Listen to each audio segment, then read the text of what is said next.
আজীবন জেল অথবা মৃত্যুদণ্ড হ'ব পাৰে শ্যাম কানু সিদ্ধাৰ্থৰ। CIDয়ে জুবিনৰ গোচৰত সংযোজন কৰিলে BNSৰ 103 ধাৰা। দোষী সাব্যস্ত হ'লে চৰম শাস্তি দিয়া হ'ব শ্যাম কানু আৰু সিদ্ধাৰ্থক। জুবিন গাৰ্গৰ মৃত্যুৰ ঘটনাত হত্যাকাণ্ডৰ BNS ধাৰা সংযোজন।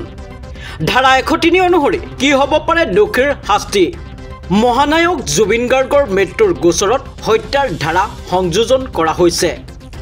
18/25 নং গোচৰটোত ভাৰতীয় ন্যায় সংহিতাৰ 103 ধাৰা সংযোজন কৰা হৈছে।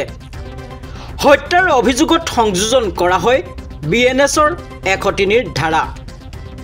CIDয়ে গোচৰটো নতুনকৈ সংযোজন কৰিলে এই 103 ধাৰাটো। পূৰ্বে একেটা গোচৰতে আছিল BNSৰ 61/2, 105, 106, 1 ধাৰা।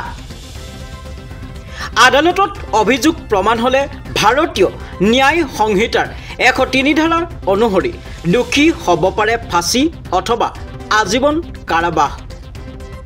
ইতিমধ্যে SITৰ জেৰাত মুখ খুলিছে সিদ্ধাৰ্থই।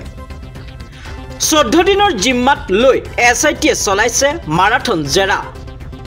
সিদ্ধাৰ্থৰ পৰা জব্দ জুবিন গাৰ্গৰ বহু সামগ্ৰী ও নথিপত্ৰ, টেবলেট, বেগ আৰু বহুতো জব্দ। কোনে দিছিল পাৰ্টি, কোন কোন আছিল সকলো ক'লে। কি শাস্তি হ'ব জানিবলৈ অপেক্ষা কিছু সময়ৰ।